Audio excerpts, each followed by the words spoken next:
Hola, sean todas y todos bienvenidos a La Pregonera. Les damos la bienvenida a esta entrevista que forma parte de nuestra serie especial rumbo al proceso electoral judicial extraordinario 2025. Nuestro objetivo es claro: acercar a la ciudadanía a los perfiles de quienes aspiran a integrar la Suprema Corte de Justicia de la Nación, una de las instituciones clave en la vida democrática de este país. Agradecemos la presencia de Javier Jiménez Gutiérrez, a quien reconocemos por su destacada trayectoria jurídica.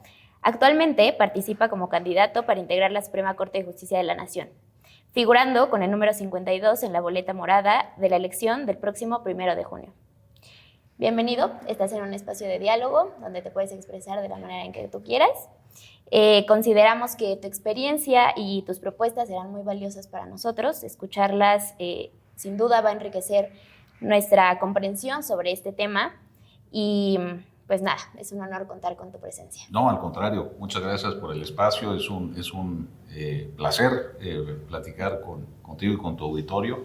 Y esto que están haciendo es muy importante, porque a fin de cuentas la decisión del 1 de junio es de ustedes, es de la ciudadanía, y conocernos, nosotros tenemos la obligación de darnos a conocer y dar nuestras propuestas, pero la democracia nos impone responsabilidades a todos, y ustedes están desahogando la suya, primero abriéndonos los espacios y informándose de quiénes somos para que su decisión sea informada. Es muy importante y es muy valioso lo que están haciendo. Encantado de estar aquí contigo. Muchísimas gracias. Pues bueno, para iniciar quisiéramos saber quién es Javier. Bueno, yo soy un abogado egresado de la UNAM, Puma, aunque acaban de descalificar a mis Pumas en el torneo de fútbol. Tengo una maestría en Derecho Comparado por la Universidad de Harvard y tengo otra maestría en Estudios Latinoamericanos por la Universidad de Oxford. Y durante 30 años me he dedicado al derecho internacional privado y al arbitraje internacional. Entonces estoy en litigios transfronterizos, en arbitrajes internacionales, y eso me ha llevado a litigar en México, en Estados Unidos, en Centroamérica, en Sudamérica, en muchas jurisdicciones de Europa. Aquí en Libero doy el curso de Derecho Constitucional Comparado. Entonces soy un internacionalista y un comparativista. Mi experiencia es internacional, he interactuado en muchísimos sistemas jurídicos y a lo que me dedico es a ejercer la abogacía internacional en diferentes sistemas jurídicos y a estudiar desde la academia los distintos sistemas jurídicos desde el punto de vista del derecho comparado. Y entonces esa visión internacional, esa experiencia de lo que ha funcionado en otras partes y lo que no ha funcionado, porque no es el hecho de que todo lo que pase fuera sea maravilloso, pues creo que me dan algo que aportar al proceso y algo con que enriquecer la discusión, sobre todo en un órgano colegiado como lo es la Suprema Corte. Claro, totalmente. Bueno, respecto a esto, ¿qué momentos han marcado tu trayectoria profesional?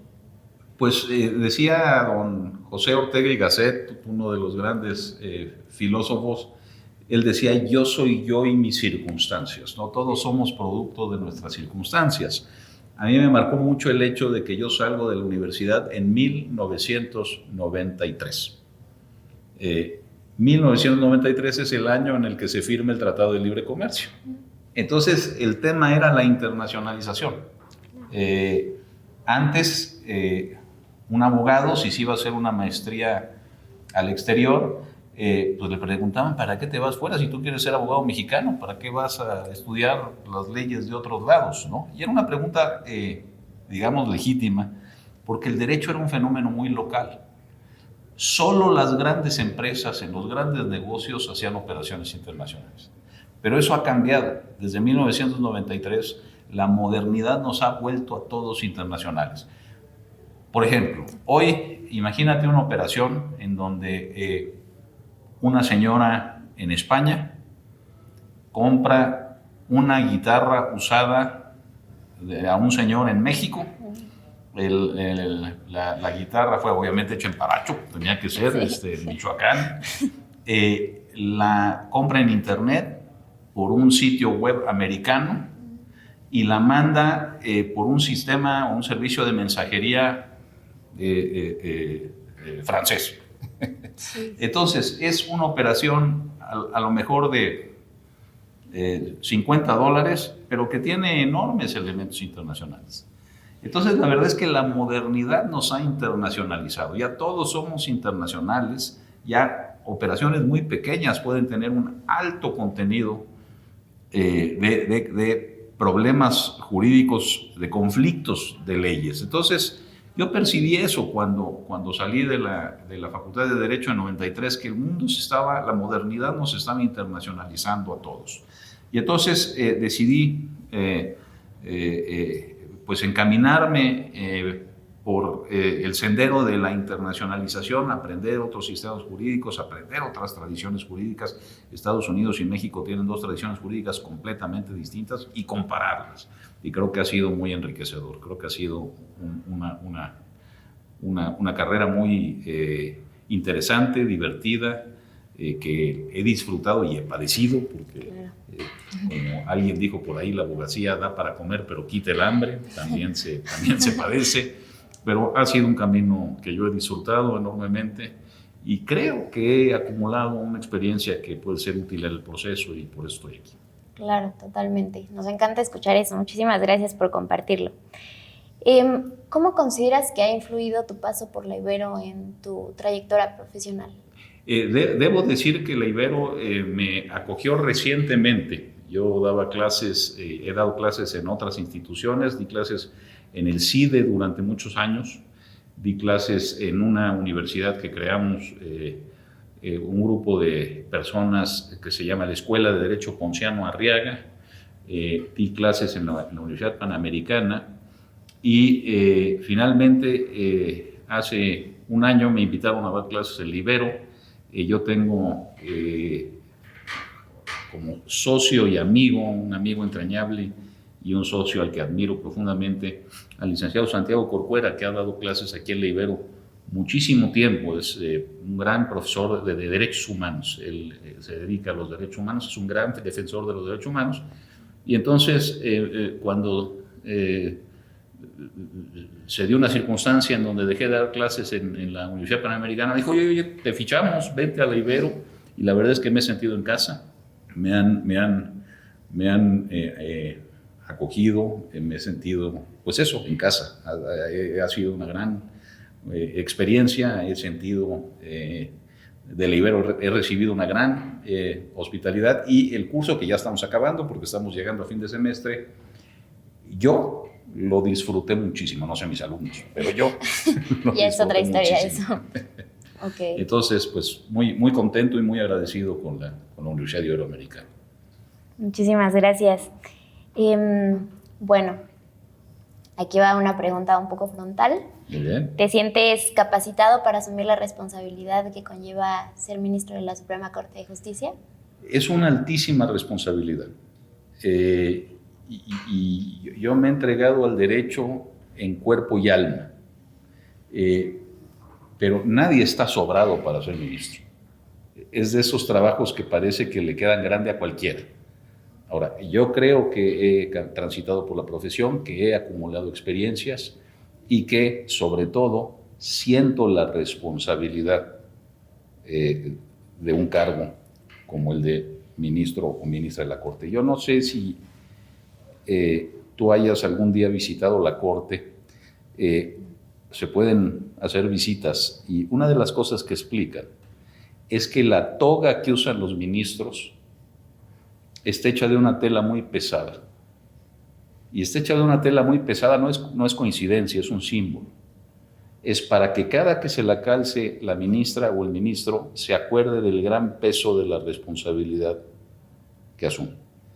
Y entonces es un cargo de inmensa responsabilidad. Yo creo que estoy tan preparado como cualquiera, pero es un cargo al que no puede uno llegar sintiéndose plenamente preparado. Hay que llegar, hay que sentir el peso de esa responsabilidad, hay que seguir estudiando, hay que entregarse en cuerpo y alma. En cada decisión que se tome hay que estar consciente del enorme impacto que tienen las decisiones que uno toma. Y entonces hay que sentir ese peso. No se puede uno sentir demasiado preparado para uno nunca está demasiado preparado para ese cargo.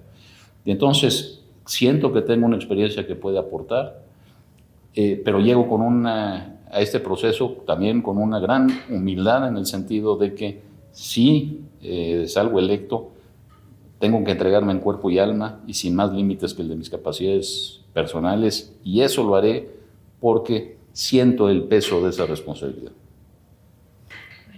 Perfecto. Para ti entonces, ¿qué es la justicia? La justicia es el interpretar el derecho de buena fe, de manera de que en un proceso jurídico gane quien tiene la razón.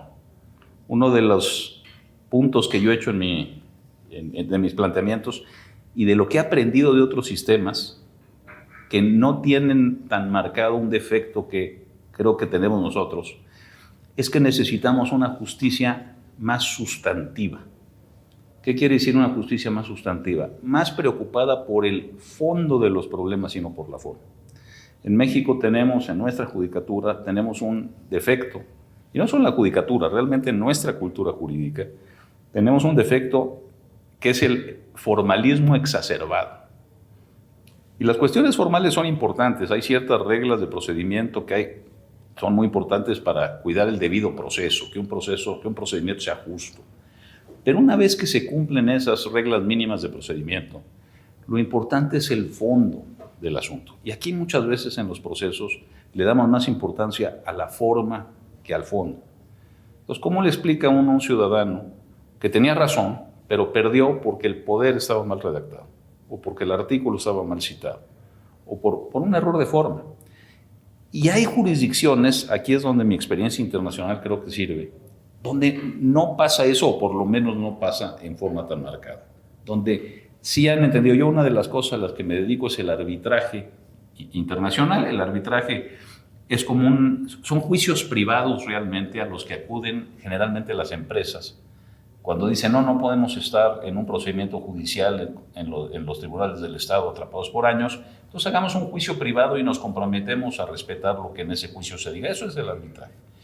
Y en el arbitraje, que es una parte importante de mi práctica, hemos logrado, respetando normas mínimas procesales, es decir, teniendo cuidado con respetar el debido proceso, una vez que se cumple con ese debido proceso, abocarnos al fondo del asunto y resolver realmente por el fondo del asunto y no por la forma. Y creo que eso es un elemento esencial de la justicia en donde no estamos muy bien calificados en México. Muchos juicios no se ganan o se pierden por el fondo, sino por cuestiones de forma. El 80% de los amparos que surgen de juicios no son por razones de fondo, son por razones de procedimiento, de forma. Entonces le estamos poniendo demasiado énfasis al procedimiento, a la forma, cuando deberíamos estar más enfocados en la sustancia de las controversias. Para mí, un elemento importantísimo de la justicia es eso, entrar a la sustancia de las controversias y dar la razón a quien tiene la razón en el fondo, no en las cuestiones formales, sino en los defectos meramente procesales, sino en la comita que le faltó del proceso, el poder o en el artículo que se citó mal. Y entonces, ¿cómo hacer esto? ¿Cómo checar el fondo? Yo creo que hay que cambiar la cultura y qué mejor de que sea en el más alto tribunal en donde se empiece a poner mayor énfasis en el fondo y menos énfasis en la forma. No quiero decir abandonar la forma. Hay cuestiones, repito, de forma que son importantes, las que tienen que ver con el debido proceso, pero son acotadas. Una vez que se cumple el debido proceso, una vez que se logra un proceso justo en donde todo el mundo tiene oportunidad de ser oído, en donde todo el mundo tiene oportunidad de argumentar, de presentar pruebas, de desvirtuar las pruebas que se presentan en su corte, una vez que se cumplan con esas reglas mínimas del procedimiento, pongamos más énfasis en el fondo que en la forma. Y si el Tribunal Supremo, si la Suprema Corte lo empieza a hacer, pues eso permea para abajo. Esa manda el mensaje de que lo importante es el fondo y no la forma. Hasta ahorita no, hasta ahorita ha sido la forma sobre el fondo. Hagamos que el fondo de las controversias triunfe sobre la forma. Claro. En este sentido, entonces, ¿para ti existe la justicia en México? La justicia es una especie de meta a la que nos acercamos en mayor o menor forma. En muchos sentidos no existe. Hay una concepción generalizada de que uno va a los procedimientos judiciales y son eternos, se resuelve conforme a la forma y no al fondo, sentencias que no entienden más que los abogados, escritas en un lenguaje arcaico. Todo eso hace que la ciudadanía sienta que no hay justicia en nuestros tribunales. Y si siente que no hay justicia es porque algo de fondo, volvemos al fondo, hay en eso. Y sí creo que no se puede hacer una aseveración categórica, porque en muchos procedimientos sí se resuelve correctamente y se hace justicia, pero en muchos otros no. Y la justicia es tardada, y la justicia es barroca, y la justicia es formalista.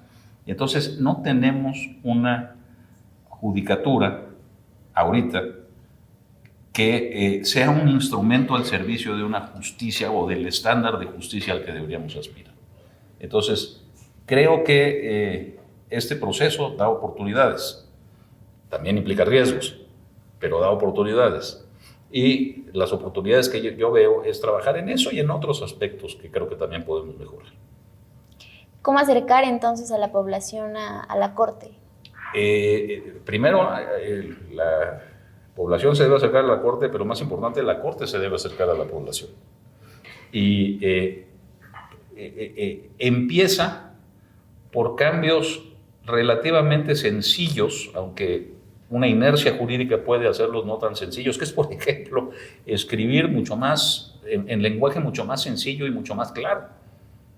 Cuando las sentencias de la Corte no las entienden más que los abogados, incluso la Corte empezó a medio traducirlas, ¿no? a tratar de explicarlas en un lenguaje sencillo. Pues ¿por qué no mejor las escribimos de inicio en un lenguaje sencillo? Y esto se ha hecho en otras jurisdicciones. En arbitraje, por ejemplo, uno lee los laudos, así se llaman las sentencias en los arbitrajes, pues se entiende, ¿no? Incluso la gente de negocios, gente que no es abogada, que no es perita, lee y entiende la decisión.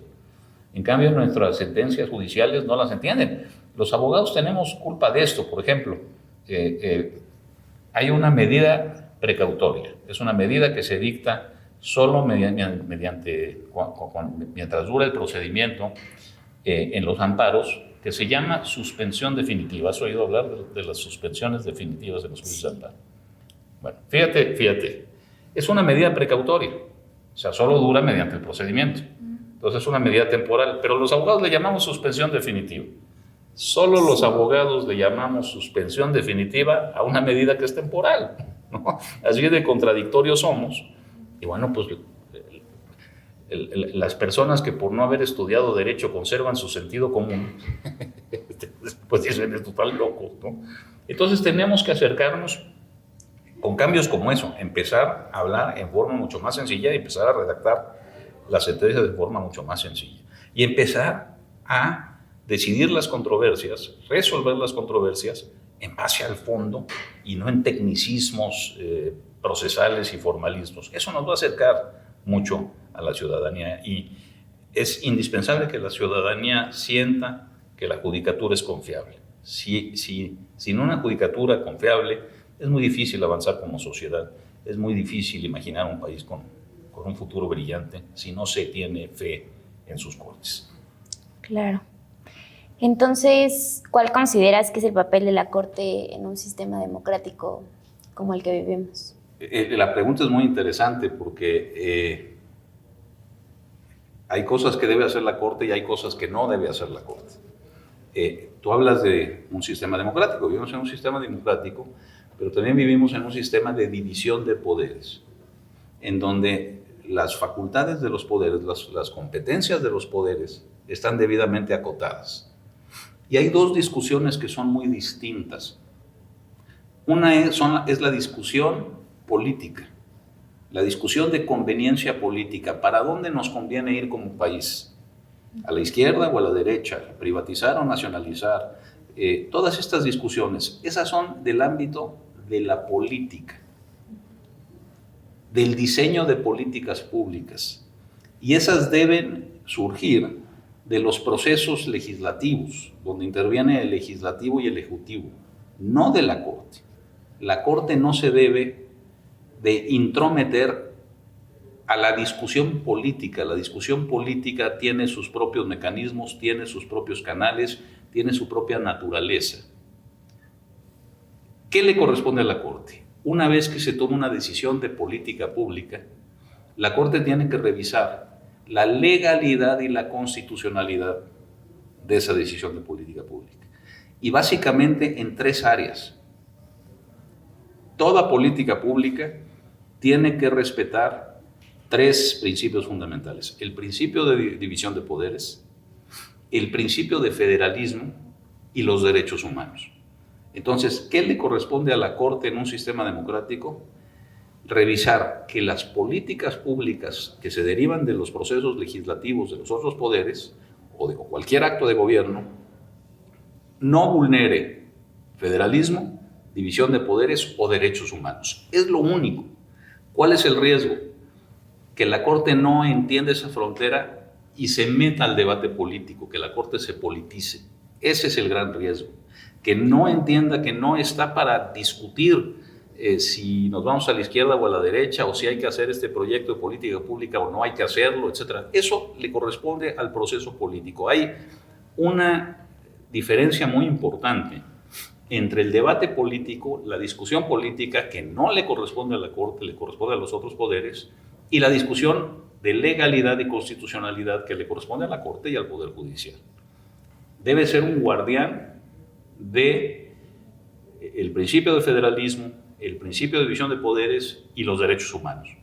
Pero no debe entrar al debate de políticas públicas, no es un diseñador de políticas públicas el Poder Judicial. Y si no se entiende esa frontera, yo creo que el riesgo más grande de este proceso es que no se entiende esa frontera. No voy a mencionar nombres, pero he oído a algunos compañeros en campañas haciendo campañas como si estuvieran haciendo campañas para diputados o senadores o presidentes, es decir, campañas donde defienden posturas de política pública. Eso no es lo que hace la Corte. Entonces, creo que para respetar el sistema democrático y para respetar el sistema de división de poderes que tenemos, es necesario entender esa frontera y entenderla de forma muy clara.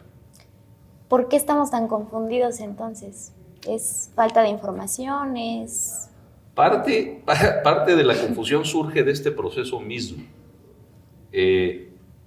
Por primera vez se van a elegir jueces, magistrados y ministros por la vía electoral, por el voto.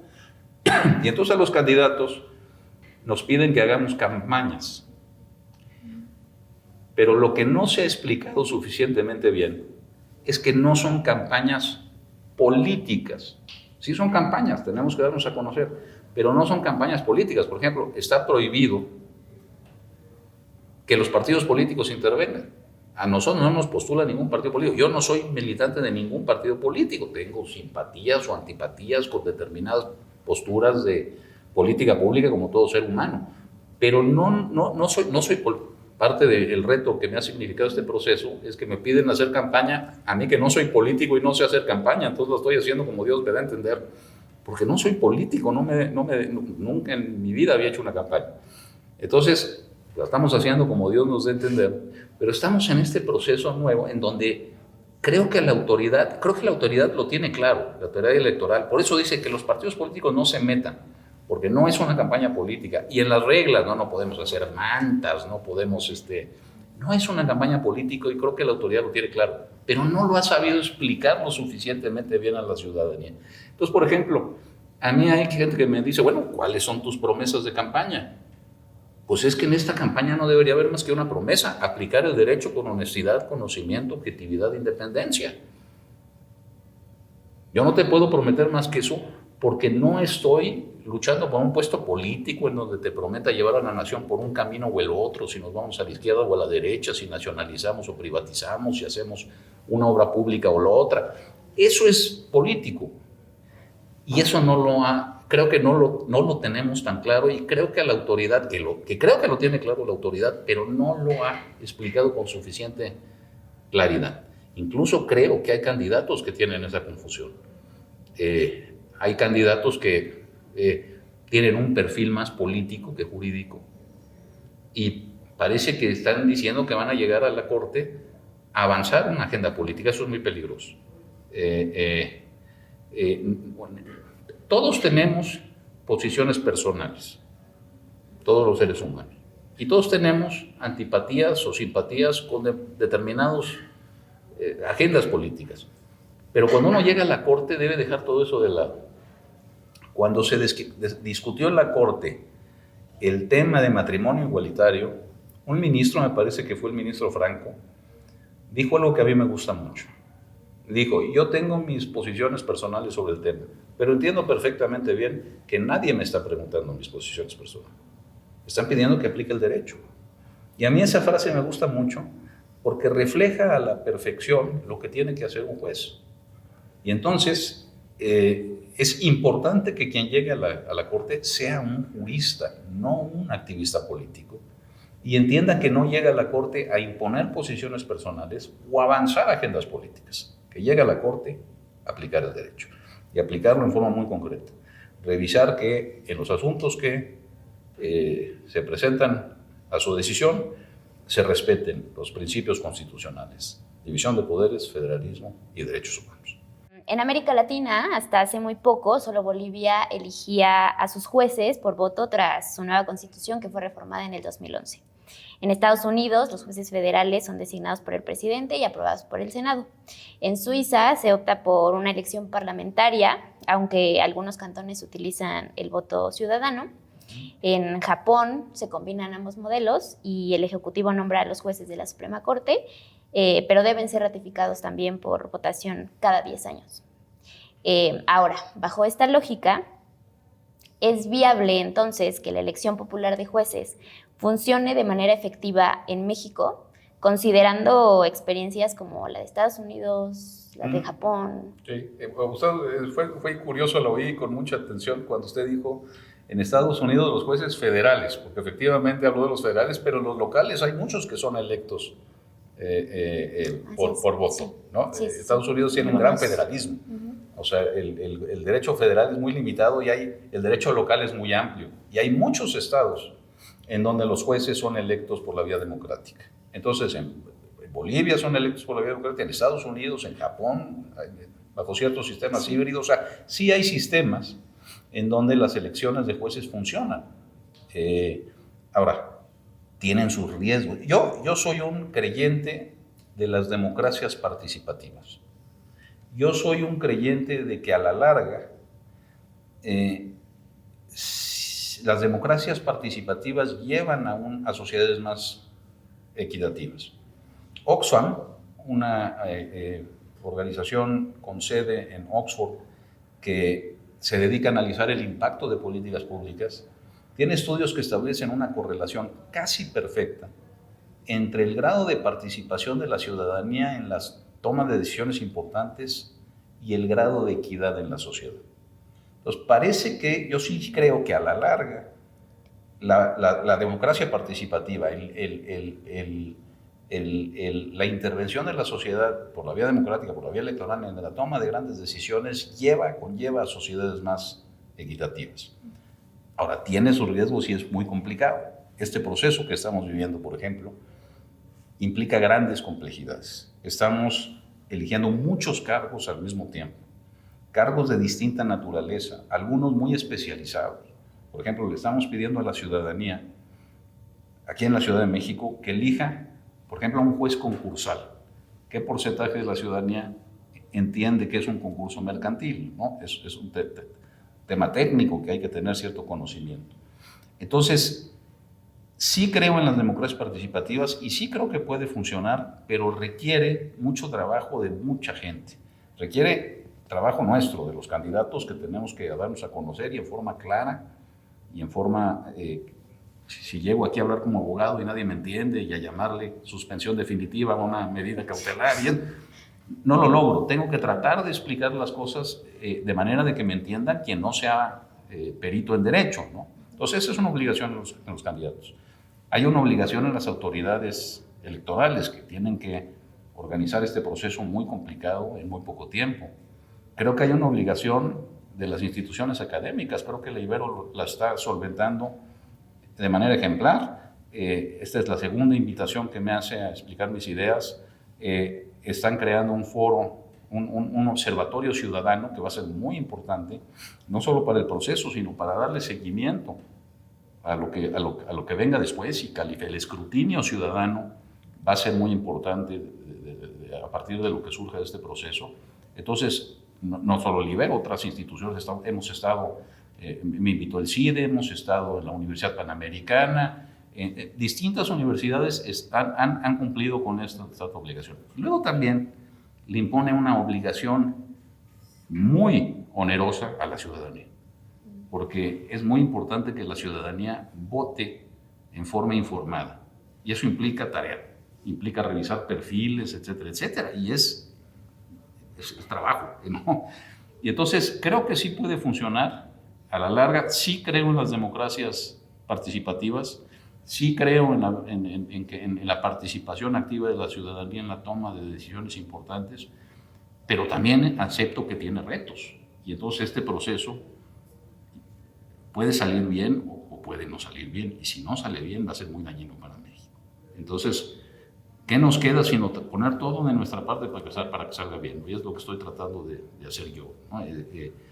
Poner todo lo que está en mí, lo que tengo, lo que he aprendido, etcétera, al servicio del proceso para que salga bien, porque estoy convencido de que si sale bien el proceso, le va bien a México, nos va bien a todos. Si sale mal el proceso, le va mal a México, nos va mal a todos. Independientemente de si se considera que fue buena idea o mala idea, el proceso ya está aquí. Entonces, tenemos que trabajar porque salga bien, porque todos vamos en este barco.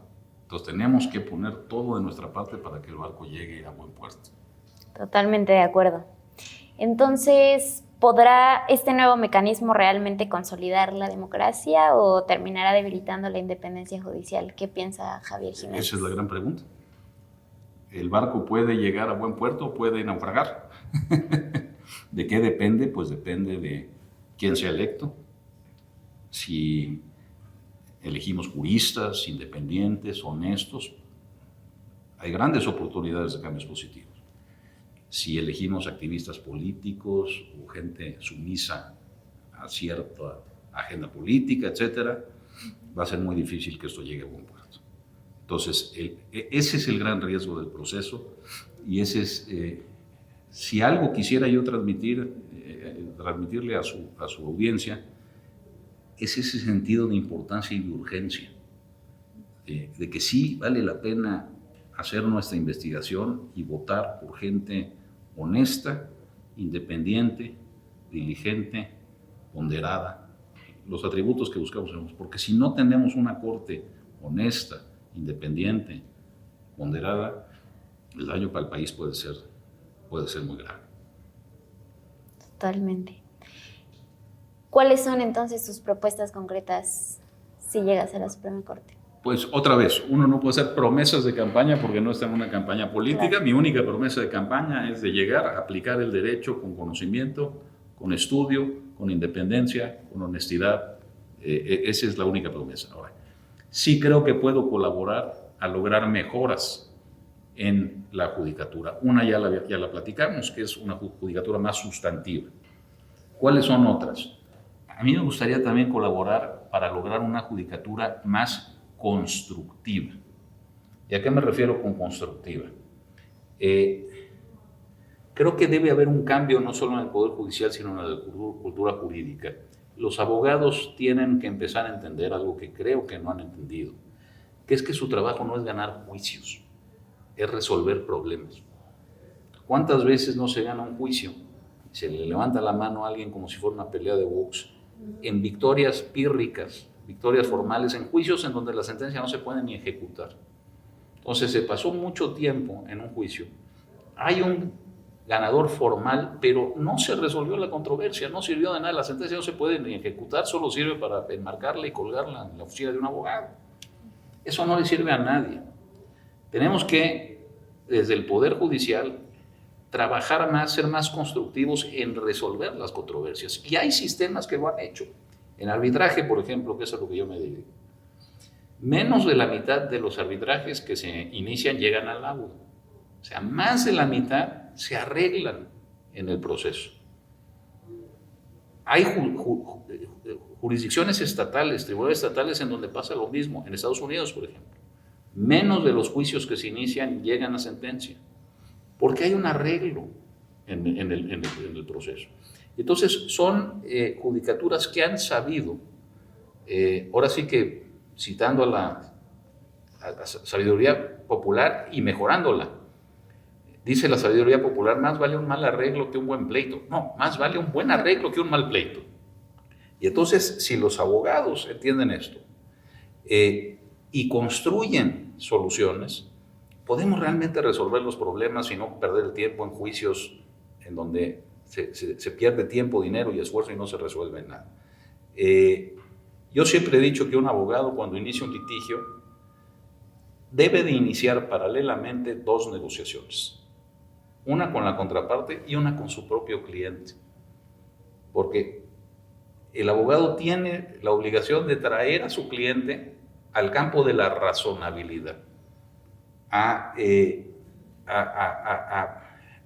asegurarse que las pretensiones del cliente son razonables. Y cuando los 2 abogados traen a su cliente a la razonabilidad y platican entre ellos constructivamente para construir soluciones, le prestan el mejor servicio que le pueden prestar a su cliente, más que ganar juicios en forma nominal que no sirve para nada. Entonces, creo que eso nos falta mucho. Yo estuve en Oxford un tiempo y ahí conocí a una historiadora que escribió una tesis muy interesante. Una tesis de cómo aplicaba política pública Nelson Mandela a la luz de cómo jugaba ajedrez. Resulta que Nelson Mandela era un gran jugador de ajedrez, pero jugaba ajedrez en una forma muy peculiar, era muy lento, sus partidas duraban semanas, porque solo movía una ficha después de ver el tablero 10 minutos de un lado, luego se pasaba del otro lado, 10 minutos del otro, luego se pasaba atrás de su oponente, 10 minutos detrás de su oponente y 10 minutos desde el otro lado. Entonces, no movía una ficha, sino después de haber visto el tablero desde todas las perspectivas. Y según esta doctora, así aplicaba política pública. No decidía una medida de política pública, sino después de haberla analizado desde todas las perspectivas.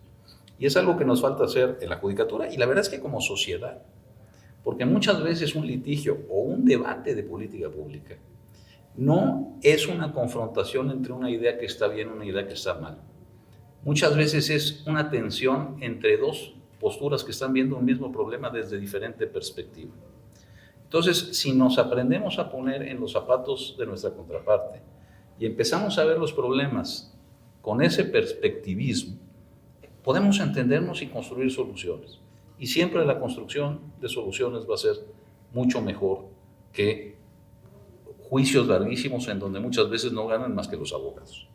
Entonces, creo que otro cambio importante es ver en la judicatura un instrumento para la construcción de soluciones reales a los problemas que se están planteando y no la tramitación así burocrática de procedimientos en donde muchas veces el ganador y el perdedor es meramente un ganador o perdedor nominal. ¿De qué manera se utiliza el arbitraje internacional en nuestro país? ¿Debería utilizarse más? Sí, debería utilizarse, sí se utiliza, pero debería utilizarse más. Ha sido una opción y una opción muy eficiente, sobre todo para empresas y negocios grandes. Pero debería ser una opción para todo.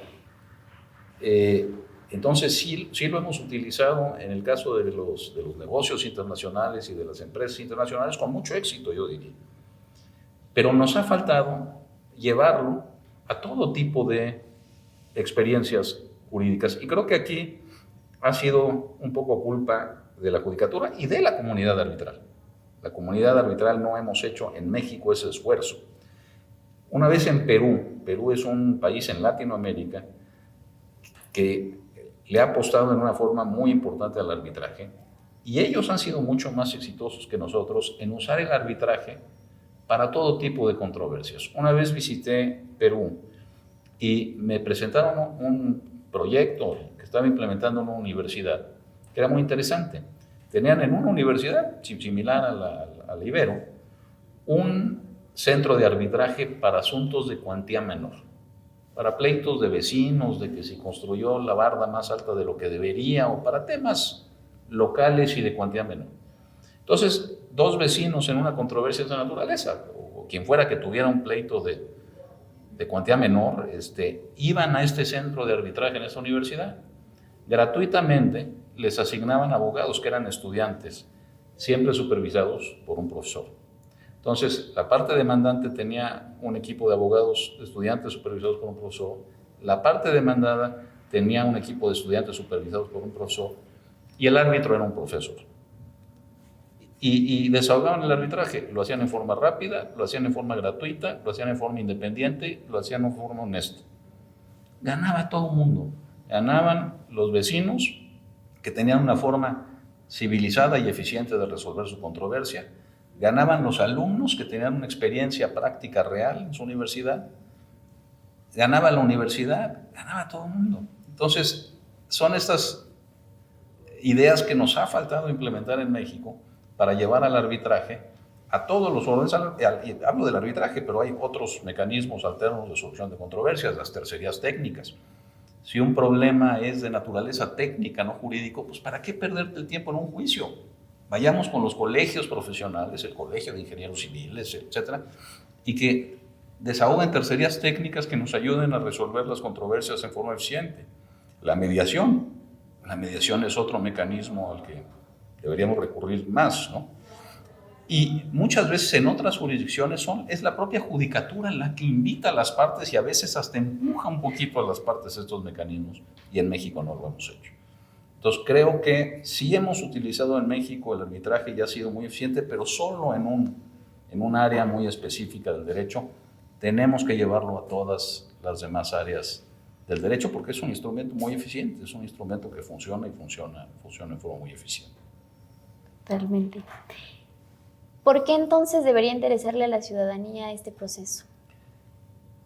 Porque el tipo de decisiones que se resuelven en el Poder Judicial y particularmente en la Suprema Corte tienen que ver con los derechos más importantes del ciudadano. Los derechos humanos, su derecho a opinar o a no opinar, si uno no quiere opinar, su derecho de profesar una religión o de no profesar religión alguna, si uno prefiere no profesar religión alguna, su derecho de dedicarse al oficio o a la profesión a la que usted quiere dedicarse, su derecho a casarse con usted si quiere casar o a no casarse, su derecho a tener hijos o a no tenerlos, su derecho a vivir la vida como usted la quiere vivir, su derecho a que el Estado la deje en paz. Esos son derechos muy importantes y ese es el tipo de derechos que decide la Corte. Y son derechos que a veces nos suenan así como demasiado filosóficos, pero no lo son. Desgraciadamente en el mundo hoy estamos viviendo momentos difíciles y tenemos ejemplos muy cerca de nosotros, geográficamente hablando, de peligros a este tipo de derechos en otras jurisdicciones. Entonces, son derechos que no podemos dar por sentados, son derechos muy importantes y son derechos que no podemos dar por sentados. Entonces, el tipo de decisiones que toma todo el Poder Judicial y el tipo de decisiones que toma la Suprema Corte, pues tienen que ver con nuestros derechos más íntimos. En quién queremos, en manos de quiénes queremos poner esos derechos, pues es una decisión enorme. Entonces, y hablamos de la Corte, pero el juez que decide la pensión de un niño, o el juez que decide su divorcio, o el juez que se le plantea proteger a una mujer que está siendo víctima de violencia de género. Cosas importantísimas. Y lo que estamos hablando es quién va a tomar estas decisiones. Entonces, no es una decisión que se deba tomar a la ligera. Ese es el sentido de importancia y de urgencia que me gustaría transmitirle a su auditorio. No sé si la ciudadanía esté consciente de la importancia de lo que va a pasar el 1 de junio y eso me preocupa. Sí. Personalmente he escuchado a muchas personas decir que no van a votar porque desde el partido que se impulsó pues esta propuesta no tiene coherencia o tiene ciertos intereses, ¿no? He escuchado a lo largo de sus propuestas y de todo lo que nos ha compartido que es fundamental como ciudadanos que participemos. Pero ¿qué le diría a esas personas que están decidiendo no votar? A ver, mucha gente tiene dudas y cuestionamientos muy legítimos sobre este proceso. Entonces no quiero minimizarlos porque muchas de las preocupaciones de la gente que no está de acuerdo con este proceso son muy legítimas. Como yo lo veo, es un poco como lo platicamos hace unos minutos, es que esa decisión ya, es que ese tren ya partió. O sea, si estuviésemos decidiendo si lo hacemos o no lo hacemos, vale, confrontemos las ideas y enfrentemos las preocupaciones con las oportunidades de cambios positivos. El tema es que la decisión ya se tomó y se va a hacer. Y entonces, a mí me parece que esté uno de acuerdo con el proceso o no, todos tenemos interés en que salga bien. Y entonces, cuando hablamos de los derechos que resuelve la Corte de los Derechos Humanos, hablamos de la libertad de expresión, ¿no? Y la libertad de expresión, dijimos en ese momento, su derecho a opinar o a no opinar. Entonces, el no votar es un ejercicio de un derecho a no opinar, ¿correcto? Entonces, tienen todo el derecho de hacerlo, pero desde mi punto de vista muy particular, no lo considero eficiente. Es un poco ceder el campo sin luchar. Y a mí me parece, o la postura que yo he tomado, es la de luchar porque salga bien. Si esto sale bien y podemos sentir que nosotros contribuimos en algo, pues será muy satisfactorio. Si sale mal, pero sentimos que nosotros hicimos todo lo que pudimos, pues por lo menos nos podemos quedar con esa tranquilidad. Pero si sale mal y no hicimos nada, creo que sí hay algo que nos tendríamos que cuestionar a nosotros mismos, ¿no? Entonces, es así como yo lo veo. Entonces les diría, respetando primero las dudas legítimas que tienen sobre el proceso, y segundo, absolutamente su derecho a no opinar, si así deciden, es muy válido, los invitaría a repensar la eficiencia de esa posición y a considerar, pues mejor tratar de luchar independientemente de quedarnos con la tranquilidad de que hicimos lo que pudimos. Eso es lo que yo les diría, pero repito, considero que las preocupaciones que mucha gente tiene son legítimas y considero que todo el mundo tiene el derecho a opinar o a no opinar, a participar o no participar. Totalmente. Quisiera saber entonces qué opina sobre el papel de la Corte ante la concentración de poder. El papel, es decir, lo que hay que evitar a toda costa es que la Corte sea un instrumento al servicio de alguien que concentre poder. Y puede ser de mucha naturaleza, poder político, poder económico, poder del tipo que quiera. Si usted se mete a mis redes sociales y demás de la campaña, que las puede usted visitar en Conóceles, esta plataforma que organizó el INE, el tema central para mí es la independencia. Yo he hablado de la independencia del Poder Judicial como lo más importante que hay que proteger en este proceso. Y esa independencia es frente a todo tipo de poderes, frente al poder político, frente a intereses económicos, frente a intereses fácticos. Necesitamos tener un poder judicial independiente. Entonces, al analizar los perfiles, yo invitaría a la ciudadanía a analizar los perfiles independientes, o sea, privilegiar, no los que son parte de un partido político o que han hecho carreras en estructuras jerárquicas que ahí van subiendo. Yo he sido un abogado independiente toda mi vida y tengo inclinaciones políticas como todo mundo, pero no he sido militante de ningún partido político. Tengo posiciones personales, pero entiendo que uno no va a la corte a imponer posiciones personales. Entonces creo, y para mí la independencia es muy importante y creo que es un atributo esencial de quien aspira a ser ministra o ministro. Entonces, precisamente por esa preocupación de que la corte no se convierta en un instrumento de algún fenómeno de concentración de poder, ya político, ya económico, ya fáctico, es muy importante que nos fijemos en esos perfiles que son realmente independientes. Totalmente. Finalmente, ¿qué mensaje nos deja a los jóvenes y a la comunidad universitaria? No, pues ustedes tienen más años por vivir y por tanto más interés en que este proceso salga bien. Qué envidia, primero la juventud, juventud divino tesoro, decía el poeta, entonces disfrútenla mucho, pero bueno, de esto va a resultar el México que les toque a ustedes.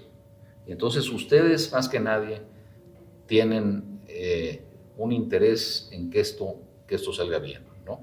Entonces, pues invitarlos a hacer la chamba, a hacer la tarea, a revisar los perfiles. Ustedes son, además, una voz escuchada. Puede darse el caso de muchas situaciones. Yo he conocido jóvenes que son, por ejemplo, los primeros que estudian una carrera profesional en su familia. Y entonces esos jóvenes, la familia los escucha. Entonces la voz del joven estudiante es una voz escuchada. Entonces ustedes tienen un poder que puede para influir positivamente en este proceso. Entonces los invito a hacer su tarea, a no caer en la desidia, a analizar los perfiles. Yo con mucho gusto y con toda humildad someto a su consideración mi candidatura. Los invito a ver lo que digo y lo que propongo en mis redes sociales, que pueden ser consultadas ahí en la página del INE. Pero independientemente de que voten por mí o no, asegúrense de votar por perfiles independientes, honestos, conocedores, por juristas, no por activistas políticos, por personas, candidatas y candidatos que vayan a aguantar las presiones que los cargos implican. Es muy importante, y es muy importante sobre todo para ustedes los jóvenes, porque ustedes los jóvenes van a vivir durante muchos años en el México que salga de este proceso. Claro. A la ciudadanía, al público en general, ¿qué mensaje? Pues el 1 de junio vamos a tomar una decisión muy importante. Háganlo con toda responsabilidad, analicen los perfiles. Someto a su consideración el mío. Si después de evaluarlo consideran que merezco su voto, entonces tienen que escribir el número 52 en la boleta morada, que es la boleta para ministras y ministros. Pero repito, lo importante no es que voten por uno u otro candidato. Lo importante es que por los candidatos y las candidatas que voten sean gente honesta, independiente, conocedora, sean juristas, no políticos. Lo importante es que salgamos con un poder judicial fortalecido. Javier, te agradecemos mucho por darnos este espacio, por el diálogo. Creo que el día de hoy fue muy enriquecedor escucharte y sin duda puedo hablar por la comunidad internacionalista. Nos dejaste muchos elementos a analizar. Pues nada, esperemos que este proceso salga de la mejor forma y pues nada, un placer escucharte. No, al contrario, muchas gracias a ustedes y otra vez en la Ibero me vuelvo a sentir en casa, entonces muchas gracias por su hospitalidad. Y a la comunidad de La Pregonera, muchas gracias por sintonizarnos. Eso sería todo por el día de hoy.